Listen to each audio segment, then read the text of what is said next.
2 Samuel 23, versículo 8. Irmãos, se nós não terminarmos esse sermão todo hoje, nós ficaremos, não para a próxima doutrina, que na próxima doutrina é o presbítero Geraldo, que vai estar ministrando aqui, mas na próxima oportunidade que eu estiver ministrando, nós vamos compartilhá-lo. O texto que nós lemos é no livro do 2 Samuel, é uma crônica. Esse texto, semelhante a ele, também está escrito em 1 Crônicas, no capítulo 11, do versículo 10 ao 47, no livro das Crônicas dos Reis. Esse texto que nós lemos traz uma narrativa épica, heróica, dos valentes que pertenciam ao exército do rei Davi. Esses homens, nós vamos ver mais na frente, esses homens, eles foram responsáveis pelo equilíbrio do período em que Davi foi rei sobre Israel. Esses homens, lógico, eu estou falando desses homens da forma humana de enxergar, lógico, foi Deus quem sustentou Davi, mas esses homens deram um equilíbrio para que Davi reinasse sobre Israel e tivesse as conquistas que teve. Tanto, olhe para cá, que eles ficaram conhecidos, a epígrafe do texto que nós lemos fala os valentes de Davi. Esses 37 homens que nós fizemos a leitura de cada um, e eu fiz questão, embora difícil, nós fizemos a leitura de cada um deles. Eles eram homens que se destacaram dentro de um exército que Davi tinha. Davi não tinha só esses 37, mas eram homens que se destacaram dos demais. Foram homens que foram além, foram homens que trouxeram, que deixaram a marca deles, o legado deles no reinado do nosso rei Davi. E eu gostaria de começar com um ditado que ele é muito conhecido no nosso meio. O ditado, ele diz: se o elefante soubesse da sua força, ele seria o rei da selva. Se o elefante tivesse noção da sua força, da incapacidade que os outros animais têm de dominá-lo, o rei da selva não seria o leão. E eu pequeno ficava questionando, pequeno não, menor, né? Eu mais novo ficava questionando por que o leão era o rei da selva. Não que eu tenha nada contra o leão, mesmo que eu não goste. Mas pela força, pela imponência, nós entendemos que o elefante... Mas o elefante, olhe para cá, ele é preso no circo por um pequeno toco. Ele é preso por um tocozinho, uma corda amarrada no pé dele. E se ele tivesse noção da força que ele tem, ele não seria dominado, ele dominaria. Esse ditado, irmãos, eu fiz questão de citá-lo hoje, porque ele se encaixa perfeitamente dentro do nosso contexto como igreja. Ele se encaixa como uma luva dentro do que nós estamos vivendo hoje no Brasil e do clamor que alguns homens de Deus têm levantado, e a nossa igreja tem se erguido também com esse clamor, de que a igreja não tem consciência, não conhece o tamanho da força e do poder que ela tem capacidade para exercer na sociedade que nós vivemos.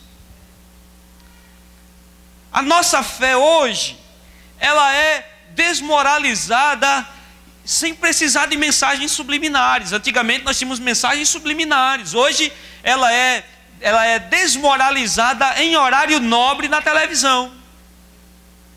Nós somos ridicularizados, a nossa crença é diminuída, nós somos, mesmo sendo maioria, somos engolidos por uma minoria barulhenta, e cada dia mais, esse processo ele avança. Então nos comportamos como minoria, quando na verdade somos maioria. Porque a maioria de nós tem medo de se expor.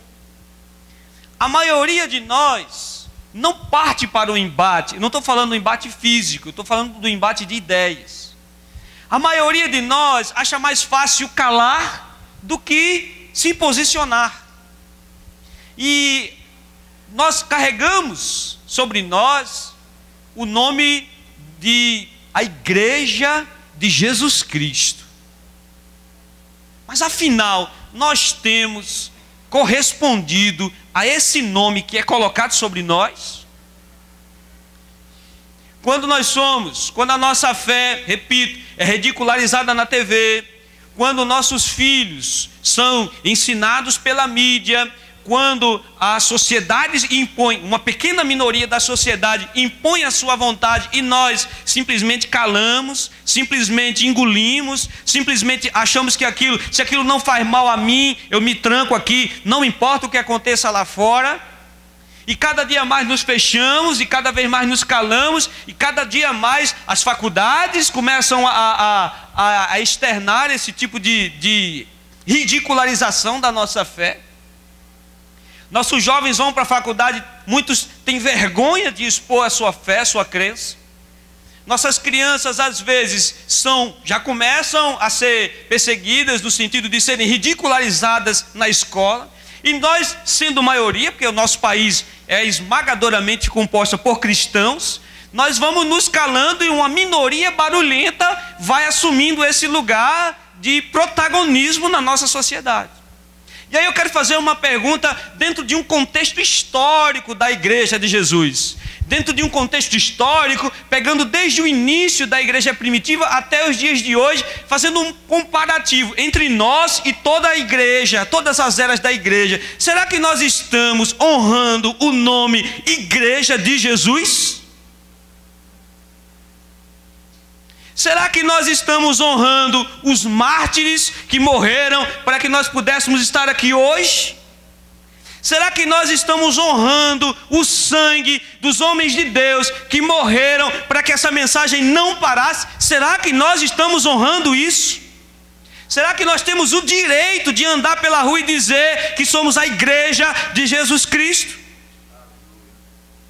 O texto fala de homens que eram irrelevantes em sua sociedade. Talvez você diga aí, pastor, esse seu posicionamento, essa sua ideia, ela não se aplica a mim ou a nós, porque nós somos irrelevantes. Porque não tem nenhum deputado aqui dentro, porque não tem nenhum senador aqui dentro, não tem nenhum empresário aqui dentro. Então o Senhor está lançando esse discurso à toa porque nós somos irrelevantes.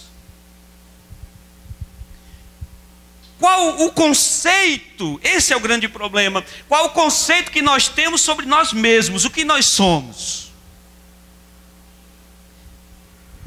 Você acha que pode fazer a diferença nesse mundo, de alguma forma? É isso que nós temos que meditar nessa noite. Porque você pode dizer, mas pastor, eu sou apenas um estudante, morando num bairro periférico da cidade do Recife. Eu sou insignificante, eu sou irrelevante, eu não vou fazer diferença nenhuma. Nós somos uma igreja nos padrões do Brasil pequena. Em que influência nós vamos exercer? Como nós podemos nos posicionar? 1 Samuel, capítulo de número 22, versículo 1 e 2, fala o início da trajetória dos valentes de Davi. Fala da composição dos valentes de Davi. Veja bem, Davi retirou-se dali e se refugiou na caverna de Adulão. Quando ouviram isso, seus irmãos e toda a casa de seu pai desceram ali para ter com ele. Ajuntaram-se a ele todos os homens que se achavam em aperto, todo homem endividado, todos os amargurados de espírito, e ele se fez chefe deles. E eram com ele uns 400 homens. Esses eram os valentes de Davi, amargurados, endividados, homens com espírito amargurado, homens atribulados, homens sem nenhuma relevância na sociedade em que eles viviam. Veja o contexto que Davi está vivendo, olhe para cá. Homens irrelevantes no contexto que eles viviam, se juntaram a um fugitivo do rei, porque Davi era fugitivo de Saul, estava fugindo de Saul, e transformaram uma caverna numa fortaleza, um buraco. Esse era o contexto do exército do rei Davi. Agora, olhe para cá, eles eram relevantes? eles exerciam alguma influência, eles eram importantes, eles faziam falta para a sociedade? Não! Porque Davi era um fugitivo do rei, portanto um criminoso, no contexto de Saul. Mesmo que ele não tivesse cometido nenhum crime, para Saul ele era um criminoso. Então a Davi se juntaram aqueles que foram renegados pela sociedade. Eles não foram atrás de Davi porque Davi era bonzinho, porque compraram a causa de Davi, porque hastearam a bandeira de Davi. Não, eles foram para Davi porque não tinham para onde ir. Saul os rejeitou, a sociedade os rejeitou, ninguém queria eles. E o que eles vão fazer? Tem um homem ali numa caverna que ele está lá sozinho, vamos para lá. Foram lá e se ajuntaram a eles. Esse, olhe para cá, é o exército mais poderoso que a Bíblia registra que houve em Israel. É esse. De homens, com o perdão da palavra, insignificantes. Um simples pastor fugitivo, menor entre os seus irmãos, transformou a caverna numa fortaleza. Um bando de desvalidos se juntaram a ele.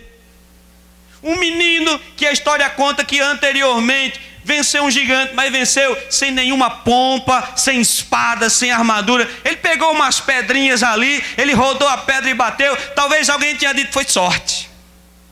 Se fosse no dia de hoje, ia inventar uma teoria, o vento ajudou, foi não sei o que, foi não sei o que lá, e foi por sorte, acertou a testa do gigante. Não foi sorte, foi a mão potente e poderosa do Deus Todo-Poderoso. Aleluia.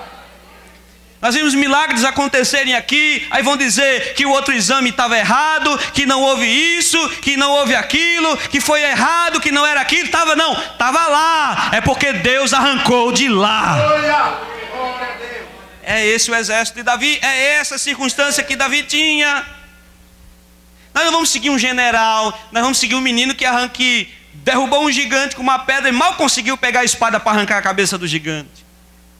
Davi, a Bíblia diz no texto que nós lemos, se fez chefe deles, ou seja, Davi assumiu a liderança deles, Davi comprou a causa deles.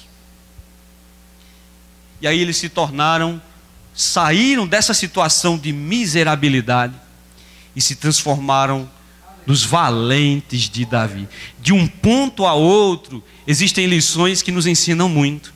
Nós não temos tempo de abordar todos. Então, em cima do texto que nós lemos, nós vamos tirar algumas características que foram plantadas nesses homens para que eles atingissem esse estágio. Você me entende? Diga amém.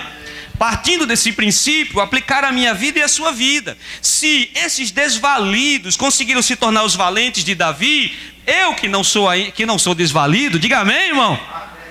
Alguns aqui podem até ser endividados, mas desvalido não. Endividado deve ter alguns aqui,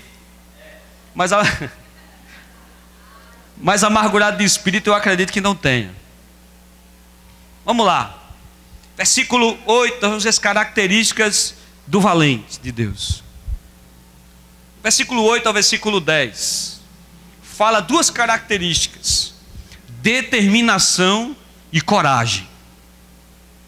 Do versículo 8 ao versículo 10, fala a respeito dessa determinação e coragem. Determinação é um atributo claro dos filhos de Deus. Eu não sei porquê, há poucos traços de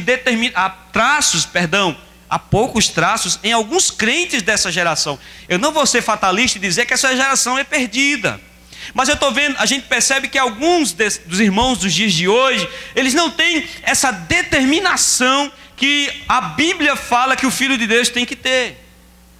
O texto que nós lemos aqui, do verso 8 ao verso 10, mostra uma situação adversa, uma situação contrária. Versículo 9 diz: e depois dele, Eleazar, filho de Dodô, filho de Auí, entre os 3 valentes estavam com Davi. Quando desafiaram os filisteus ali reunidos para a peleja, quando já haviam retirado os filhos de Israel, o exército recuou,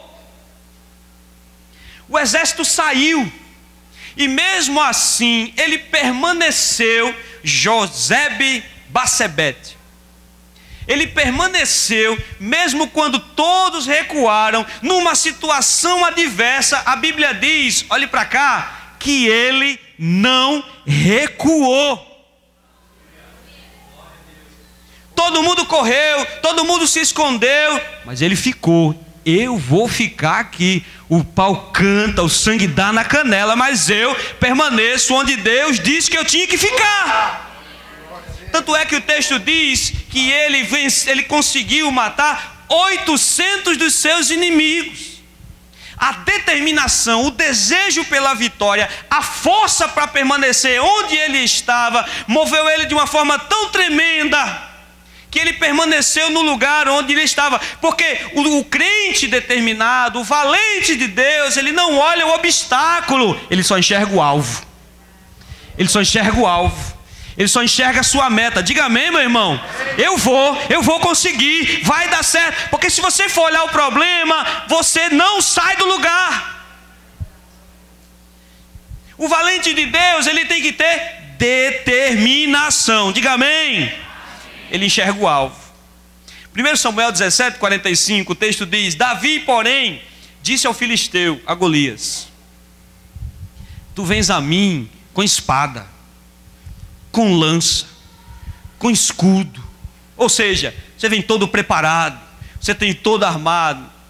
Eu vou contra ti. Ele não fala em lança, ele não fala em alforje, ele não fala em pedra, ele não fala em espada, ele não fala absolutamente nada. Ele está focado num objetivo. Deus não vai permitir que esse filisteu incircunciso continue. Eu vou a ti com a maior arma, em nome do Senhor dos exércitos. E ainda hoje o Senhor dará a sua carne às aves do céu. Aleluia. Aleluia. Isso é determinação. Isso é determinação. O valente, meu irmão, ele não fica na defesa, ele ataca. Quando você vai olhar Davi, você vai ver que Davi não espera Golias vir. A Bíblia diz que ele parte para cima de Golias. Ele vai para cima do gigante. Porque ele sabe que a mão poderosa de Deus é a seu favor. Ele sabe que Deus vai derrubá-lo, seja com vento, seja com tropeção, seja com será, seja com a pedra. Deus vai derrubar o gigante. Ele vai cair. Ele vai cair. Davi disse: você vem todo armado, você vem preparado, eu vou a você em nome do Senhor dos exércitos. É Deus quem vai me dar essa vitória. Isso é determinação. Isso é determinação. O sábio disse: te mostrares fraco no dia da tribulação, a tua força será pouca.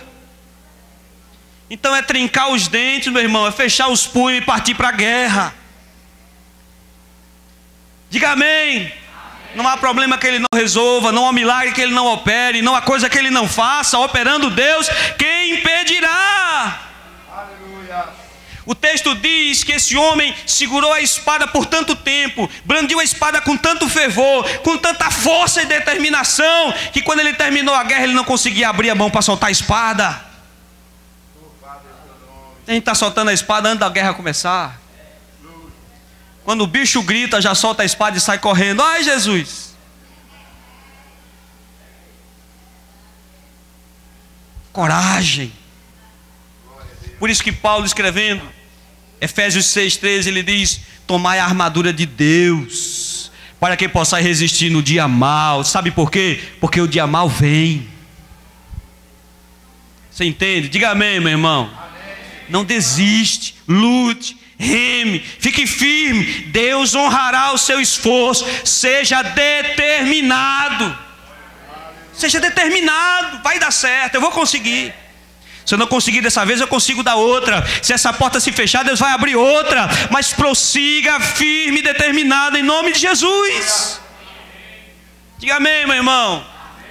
Minha oração é que Deus ferva o nosso sangue nas nossas veias hoje. E a gente saia daqui hoje determinado para fazer a obra do Senhor. Sabe por quê, irmão? Porque eu não estou dizendo aqui para depois alguém dizer que eu estou instigando a isso, aquilo, outro. Porque é preciso muita coragem para ser ovelha nesse mundo de lobos. É preciso muita coragem para ser muito homem, muito mulher, para ser ovelha no mundo de lobos. Porque Jesus diz: eis que eu vos envio como ovelhas para o meio de lobos. Agora, ser manso não significa ser covarde. Você entende isso? Diga amém. A gente está confundindo, muitos de nós estão confundindo ser manso com ser covarde. Ser manso não é ser covarde. Jesus foi o homem mais valente e corajoso que essa terra já pôde testemunhar. Você concorda comigo? Diga amém. Jesus sozinho enfrentou toda a raça dos fariseus e mestres da lei, sozinho. Nenhum homem ousou fazer isso. Jesus sozinho enfrentou o Império Romano representado por Pôncio Pilatos naquela época, sozinho. E deixou Pilatos sem resposta em algumas coisas. Jesus, olhe para cá, sozinho venceu Satanás e seus ardis no meio de um deserto. Olhe para a vida dele, você vai ver que não existe homem mais valente sobre a terra, homem mais valente que tenha caminhado sobre a terra. Agora era o homem mais manso, porque valentia não é covardia. Aliás, mansidão não é covardia. Muitos de nós estão se escondendo de defender a fé. Muitos de nós estão se escondendo de fazer o que tem que ser feito, nas faculdades, nos seminários, na sociedade. Mas o Senhor, nesta noite, vai nos sacudir, vai nos levantar, porque nós somos os valentes de Deus. Conta-se uma história, não sei se é verdade, se não for, vai tirar do vídeo. Que Alexandre o Grande, andando pelo seu acampamento, visitou um jovem soldado que se tremia da guerra. Ele tremia com medo da guerra. Ele olhou para o jovem soldado e disse: jovem, qual é seu nome? O jovem disse: Alexandre. Ele disse: jovem, ou mude o seu nome, ou mude de atitude. Ou você muda de atitude, ou não diga que é a igreja do Deus vivo, coluna e baluarte da verdade. Você entende isso? Diga amém, irmão. Aleluia. 2 Timóteo capítulo 1 versículo 7, ele diz: porque Deus não nos deu espírito de covardia, mas de poder. Diga amém, meu irmão. Os servos de Jesus podem ser covardes. Você concorda comigo? Diga amém. Juízes, capítulo 7, eu estava sentindo falta dela. Juízes, capítulo 7, versículo 3. Juízes 7, 3. Diz assim, escute, abra bem seus ouvidos aí.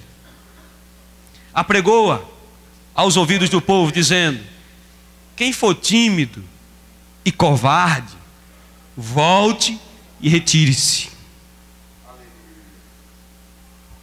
da região montanhosa de Gileade. Então voltaram do povo 22.000 e 10.000, 22 covardes, 22.000 covardes. Quem for tímido e medroso, volte. Sabe por quê? Porque a guerra não é lugar para medroso. Diga amém, meu irmão. Eu orei muito para que, quando eu terminasse esse sermão, você saísse daqui com sangue nos olhos. Você saísse daqui pronto para pregar a palavra, sem medo de nada. Eu sou o mensageiro de Jesus Cristo. Aleluia. Quando Jesus diz: toda autoridade foi me dada no céu e na terra. Vide por todo mundo, pregai, fazei discípulo. Olha, preste atenção, ele diz: toda autoridade me foi dada. E depois ele diz: ide. Ele está dizendo: vá, porque todo o controle é meu, todo o domínio é meu, tenho o controle de tudo. Aleluia. Não temam aqueles que podem tirar a sua vida, temam aquele que pode tirar a sua vida e lançar sua alma no inferno. O covarde recua e espera que o valente resolva. Não é assim? O covarde é aquele que corre. Quando o negócio se arma, o covarde sai de cena e deixa que o valente resolva. Quando você vai para o 1 Samuel 17, que é o texto que nós lemos a respeito de Davi, a Bíblia diz que quando Golias saía para afrontar o exército fugia da sua presença. E ele estava do outro lado do vale. Fugia. Aí Davi veio para resolver. Quando alguém recua, Deus vai levantar alguém para fazer. Você entende isso? Diga amém, irmão. Qual dos dois você está sendo? Você está correndo e deixando que alguém resolva? Ah, Senhor, oh meu Deus, essa peleja é grande demais para mim, Jesus, eu sou humilde. Levanta alguém aí para responder. Não. O valente de Deus, olhe para cá, ele tem determinação e coragem. Ele tem coragem. Ele desafia o inimigo. Ele não vai atrás de briga com ninguém, mas ele desafia as ordens do inimigo. Diga amém, meu irmão. As hostes malignas não ficam de pé. Os desafios do diabo são vencidos, porque Deus é com o seu povo. Ele é determinado, ele é corajoso. Não confunda mansidão com covardia. As características dos valentes aqui, a primeira, do verso 8 a 10, determinação e coragem. Você é corajoso, irmão? Amém? Você é determinado, irmão? Ou desiste na primeira curva? Não podemos desistir. Sabe um terreno, um território, que a gente vê muito isso? Redes sociais. Se nós conhecêssemos a força que nós temos, essa nojeira que está se espalhando pela nossa nação, não encontraria terreno fértil, encontraria uma igreja de pé, com escudo na mão, dizendo: daqui não vai passar. Daqui não vai passar. Nós identificamos os problemas da nossa nação, nós identificamos que temos corruptos, nós identificamos que temos ladrões, mas no próximo ano nós vamos votar nessas mesmas pessoas. Nós identificamos a imoralidade, nós identificamos o que está acontecendo. Nós dizemos que a Globo é do diabo e que apresenta imoralidade, mas a nossa casa está ligada em novelas da Globo. Nós identificamos o mal, nós identificamos tudo que é errado, mas nós não temos coragem para ficar de pé e fazer o que tem que ser feito. Ah, pastor, o que eu tenho que fazer? Você sabe o que tem que fazer, agora precisa ter coragem para fazer. Precisa ter peito para fazer. Porque ou você é corajoso, ou você é covarde. Com todo carinho e amor, eu quero dizer uma coisa a você. Eu estou cansado daqueles bom dia de WhatsApp. Eu estou cansado, eu não suporto mais aquilo. Bom dia. Aí é bom dia, bom dia, bom dia, bom dia, bom dia, bom dia. Eu não aguento mais, não mande mais. Se você pertence a um dos grupos da igreja, eu quero fazer um apelo. Não mande mais. Não mande mais. Eu não aguento mais. Vídeos. Eu entrei no Facebook armado para ver e não recuar mais, Cláudio. Porque na outra eu recuei, porque eu vi tanta coisa. Eu vou sair desse que eu estou. Aí eu voltei. E eu fui armado. E aí algumas pessoas me procuraram para ser adicionadas. E eu vou com calma, eu vou olhando, eu vou colocar. Mas alguns, Sandro, com vídeos imorais. Com vídeos imorais. Compartilhando nojeira. É um território livre. E por se achar território livre, acha que se pode fazer o que quiser. Olhe para cá. Você quer ver quem é corajoso? Vá para lá. Tem uma meia dúzia de crente covarde compartilhando nojeira, mas não tem coragem de se posicionar no que é correto. Se necessário for, nós dizemos: olhe para cá, eu dou minha vida. Quem dá a sua vida? Levante sua mão sem medo. Quem dá a sua vida pelo Evangelho? Levante sua mão sem medo. Para dar mesmo. Mas nós não chegamos ainda ao estágio de dar a vida, porque caímos em coisas menores. Uma pessoa me procurou uma vez e disse: por que, pastor? Nós não temos mártires como antigamente. Só, irmão, os mártires, eles eram provados e suas vidas eram colocadas em xeque. Hoje, nós já caímos na pornografia. Muitos de nós caímos não, está amarrado. Já se cai na pornografia. Já se cai nas conversinhas. Estamos perdendo tempo com futilidades e o tempo está passando. E o pastor Paul Washer disse uma frase interessante. Ele disse: WhatsApp, Facebook, Instagram só vai servir para uma coisa: para no último dia do juízo você não ter desculpas diante de Deus dizendo que não tinha tempo. É um território maravilhoso para se pregar a palavra, para se posicionar. Irmão, a história fala do grande movimento de direitos civis nos Estados Unidos, quando os negros tinham que sentar no banco de trás dos ônibus. Havia banheiro para brancos, havia banheiro para negros. Havia uma discriminação. Se um branco viesse na calçada, o negro tinha que descer, ir para a sarjeta para o banco branco para passar, e depois o negro retornaria para a calçada. Um homem de Deus. Deus levantou um homem de Deus chamado Martin Luther King, que era pastor. Poucos falam isso, mas ele era pastor. E ele começou uma luta pelos direitos civis e mobilizou toda a sociedade negra na época com boicotes. Eles deixavam de comprar alimentos dos que eram racistas, eles deixaram de andar nos ônibus, eles começaram a se juntar e se posicionar, até que por obrigação o governo americano abriu para que os direitos civis pudessem ser para todas as pessoas. Temos que nos mobilizar, temos que nos organizar, temos que focar, temos que mirar, temos que ter coragem. Senão o mal se alastrará. Temos que ter coragem para ano que vem não votar em nenhum dos que estão aí, nenhum.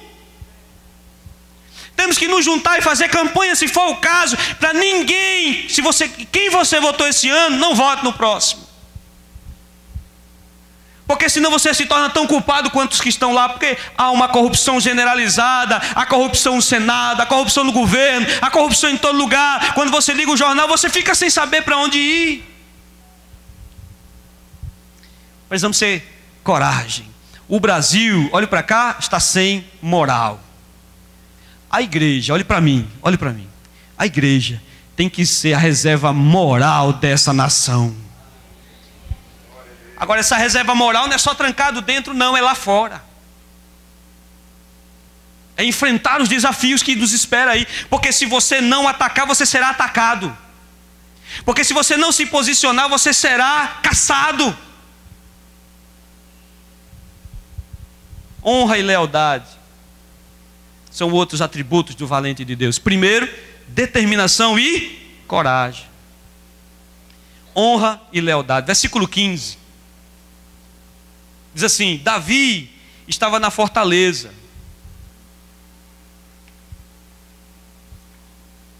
Versículo 15, perdão. Suspirou Davi e disse: quem me dera beber da água do poço que está junto a Belém.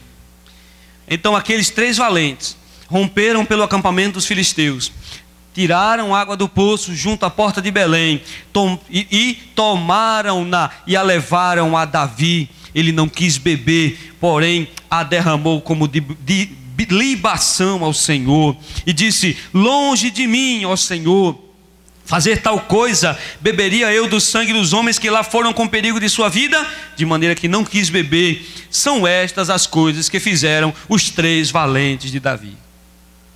Irmãos, 2 palavras que estão fora de moda na nossa nação hoje: honra e lealdade. E a gente tem até medo de falar sobre isso. Você concorda comigo? Amém? A sensação de deslealdade é tão grande que você já fala com alguém temendo que ele lhe traia. A sensação de deslealdade é tão grande que existe um ditado lá na nossa região, não sei se vocês já ouviram falar, mas o ditado dizia mais ou menos assim, Júlio: se você vê alguém morrendo, pise no pescoço dele. Não ajude não, porque se você ajudar, ele vai se levantar contra você. Já ouviu esse ditado? Irmão, nós vivemos num clima de falsidade no nosso país. Olhe para cá, irmão. Olhe para cá. Você tem um ciclo de amizades. Amém? Levante sua mão e diga amém. Você confia em todos? Há um clima. Quando alguém chega para você, você vai comprar um carro e diz assim: olha, esse carro é fantástico, esse carro é isso, esse carro é aquilo, pode comprar com os olhos fechados. Você acredita? Quando as irmãs vão comprar um vestido, aí a vendedora diz assim: mulher, ficou lindo em você. Aí você acredita, né? Olhe, meu Deus. Cadê Verona e Gel na hora dessa, né? Diz assim, olha para cá. Aí diz assim, olha, ficou perfeito em você. Mulher, você não está gorda. Isso aí. Aí algumas irmãs fecham os olhos e dizem, é verdade. Mas você não acredita. Porque há um clima de falsidade muito grande. Há um clima de deslealdade muito grande. Mas a Bíblia diz, olhe para cá, que nós devemos andar no sentido contrário a isso. Então, aonde há desonra, nós temos que pregar honra. Aonde há deslealdade, nós pregamos lealdade. O texto aqui diz, meus irmãos, que Davi não mandou esses homens irem. Davi não pediu, Davi suspirou. É aquela coisa de você estar parado e dizer assim, puxa, quem me dera beber lá da água, lá de... meu Deus, como eu gostaria de beber. Eles ouviram. Davi não pediu, Davi não deu ordem. Eles queriam honrar o seu rei. Eles queriam honrar a Davi.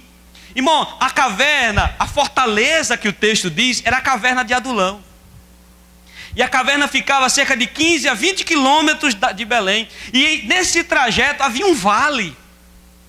Vale, se você não está ligado, vale é um descampado que não tem nada. Ou seja, para atravessar aquele vale cheio de filisteus, eles iam arriscar sua própria vida. Se fosse numa floresta, se fosse com montanhas. Não, era um vale, era um descampado.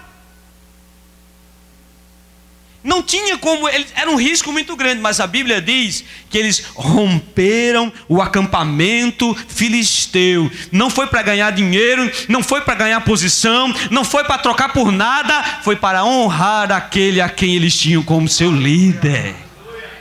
Você me entende, meu irmão? Diga amém. O vale deixaria mais exposto. Note, repito, Davi não pediu. Os valentes de Deus têm sua honra e sabem honrar. Nós sabemos honrar. Nós honramos nossos líderes. Se você não presta atenção, todas as vezes que os nossos pastores que estão liderando chegam aqui, eles têm a prerrogativa de fazer o culto conforme o andamento que eles quiserem. Quando o nosso superintendente chega aqui, a pregação é dele. Quando ele chega aqui, nós o respeitamos, nós o honramos. Não é porque ele seja melhor do que ninguém, é porque a Bíblia diz, a quem tributo, tributo, a quem honra, honra. Você concorda comigo, irmão? Diga amém. Eles são leais.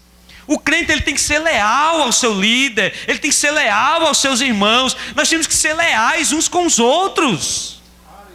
Diga amém, irmão. Se tiver que falar, não vai falar no corredor. Se tiver que falar, fale para ele. Se tiver que falar, fale para ela. E se alguém estiver falando dele ou dela, você diz, olha, eu não falo de nenhum irmão meu, saia de perto de mim. Porque quando você faz isso, meu irmão, você se contamina com veneno. Não seja desleal, porque se você for desleal, olhe para cá, alguém será desleal com você. Porque tudo que você planta, você colhe. Seja leal. Seja leal com seus líderes. Que prazer é esse de falar do pastor? Que prazer é esse de falar dos ministros? Que prazer é esse de falar do seu líder? Que prazer, nós estamos agora nos grupos de crescimento. Respeite seu líder, honre seu líder. Respeite, porque se Deus instituiu, você pode não gostar do prefeito da sua cidade, você pode não gostar do governador da sua cidade, mas se ele entrar por aqui, você fica pianinho e respeita a entrada e a saída dele. É assim ou não é? Fulano é ladrão. Ah, ladrão. Cruza com ele no aeroporto, caladinho. É o deputado. Aí, as autoridades constituídas, olhe para cá, por homens ímpios nós respeitamos, mas as autoridades constituídas por Deus nós blasfemamos. Nós temos que ter lealdade, irmãos. O que nós falarmos, eu digo isso aos meus filhos, eu digo isso à minha esposa, eu digo isso a você. O que você fala no oculto, fale à luz para que todos vejam. Esse negócio de você estar no WhatsApp tricotando, cortando. Esse negócio de estar, irmão, na rede social soltando indireta. Irmão, seja crente. Seja crente. Vamos parar com esse negócio, irmão. Enche a paciência. Chega a certo período que a gente perde a paciência. Ah, pastor. Você viu lá, pastor. Quem é bonito chora, quem é feio ri. Isso foi para mim, pastor. Ah, irmão, para com isso. Irmão, eu estou com 40 anos, já estou entrando na minha idade, já sou pré-idoso. Não tenho pré-adolescente? Eu sou pré-idoso já. 40 anos, irmão. Não vamos mais ter paciência para estar com caqueado, com mimimi, com tricô, com fofoquinha. Irmão, quando eu era menino, eu pensava e agia como menino. Agora que eu sou adulto, eu vou agir e pensar como um adulto. Ou você é menino? Seja leal. Seja leal à sua igreja. Se você não quer ser leal à sua igreja, saia dela. Se você não quer ser leal aos seus líderes, saia dela. Você tá perdendo o caminho você mesmo. Essa semana eu estava aconselhando uma pessoa da nossa igreja, amargurada, triste, abatida e tal. Só sai daí. Sai daí, porque você vai morrer se você ficar aí. Porque foi feita uma ferida. Disse, olha, você tem duas saídas. Ou você trata a ferida, ou você sai daí. Porque senão você vai morrer abraçado com essa pessoa. Não temos tempo para perder com essas coisas. Olhe para cá. A ninguém saudeis pelo caminho. Não guardeis nem bolsa nem alforje. Vai, faça a tua obra, cumpre. Seja leal. Seja leal. Se o cara não for, se a pessoa for desleal com você, deixa que Papai do Céu toma conta dele. Deixa que Deus bota a mão sobre a vida dele. Deixa que Deus bota para resolver, porque Ele resolve. Ele resolve. Agora não seja desleal não, porque Deus vai cobrar do desleal. A palavra do Senhor diz: fiéis são as feridas daquele que ama. Seja leal, na alegria ou na dor, na fraqueza, seja leal. Aleluia. Diga amém, meu irmão. Amém. Ruth, capítulo 1, versículo 16. Veja a lição da Moabita. Ela diz, Noemi está em estado de desgraça. Noemi diz: olha, minha filha, vou liberar vocês duas, porque eu vou voltar e vou morrer. Olha a resposta dela. Disse, porém, Ruth: não me instes para que eu te deixe, e nem me obrigue para não seguir-te. Oh, frase linda, meu irmão. Aonde quer que fores, irei.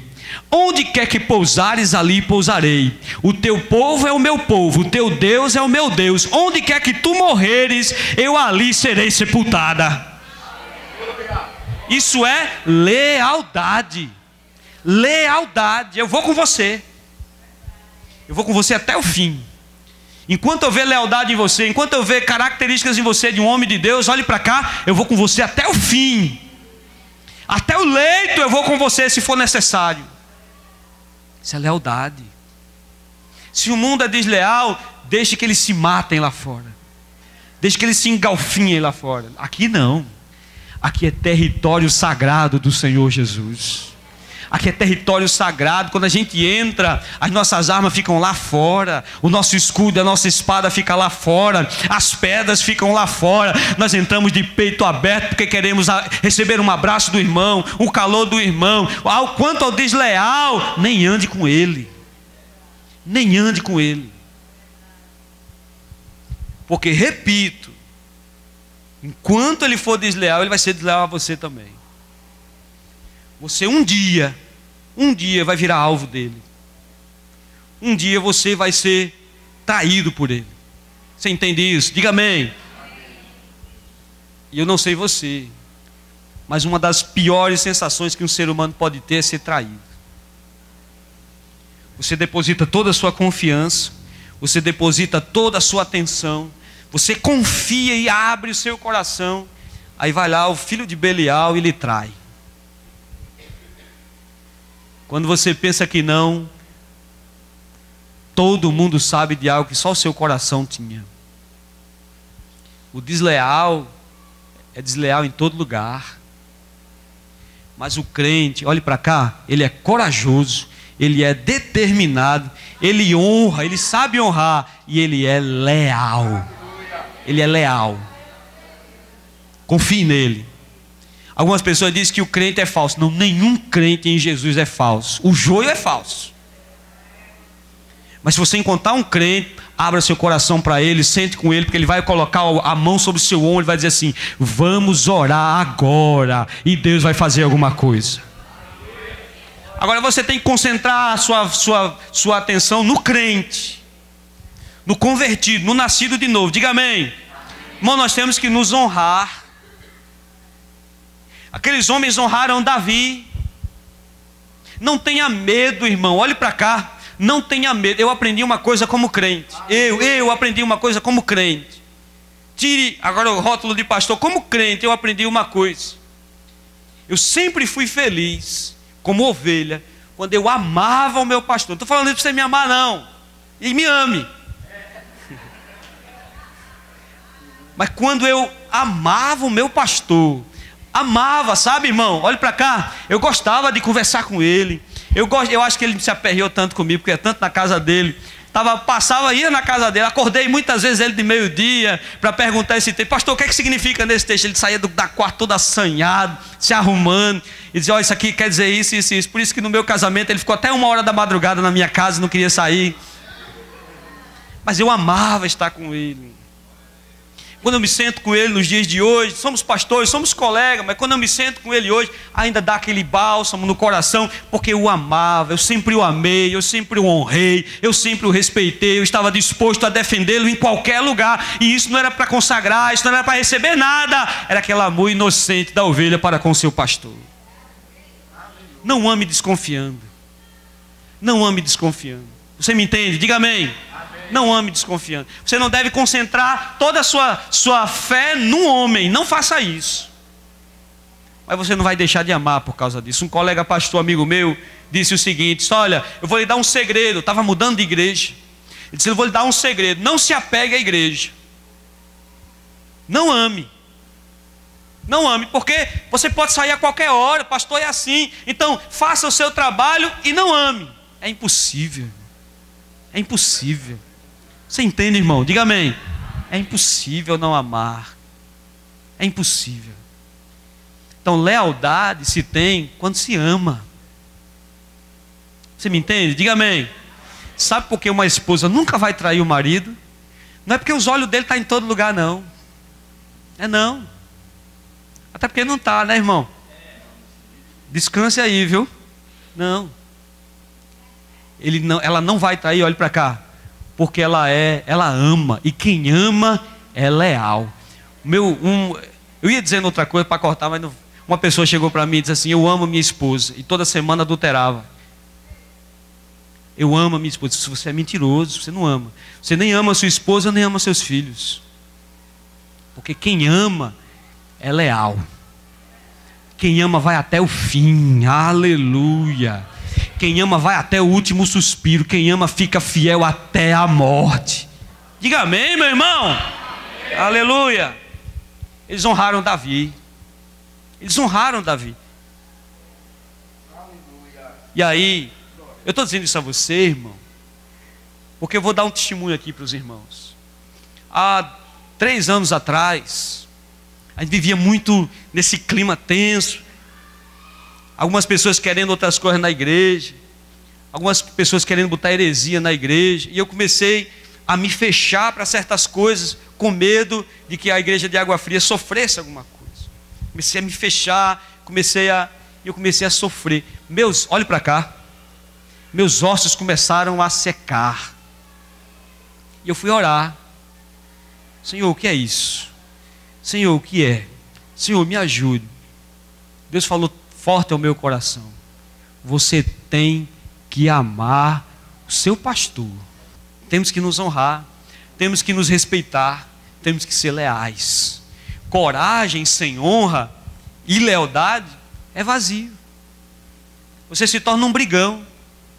Se você tiver coragem, não tiver honra nem lealdade, você é um brigão. Você entende? Diga amém. Amém. Muito bem. Deve haver algo pelo que se deve a pena fazer. Deve ter alguém por quem se vale a pena fazer algo. Martin Luther King, o pastor que eu falei para vocês, disse uma frase interessante. Ele disse: se você ainda não achou uma causa pela qual você queira morrer, não vale a pena viver. Nós temos que honrar, nós temos que ser leais, nós temos que morrer por essa causa. Diga amém em nome de Jesus. Todos os santos da história da igreja viveram para morrer por Cristo. Todos. Ponha isso como princípio e pilar da sua vida. Vencer só vale a pena com princípios. Vencer só vale a pena com honra e lealdade. Honre, independente de qualquer coisa. Vamos encerrar essa parte por hoje, depois nós voltamos com as características desse valente.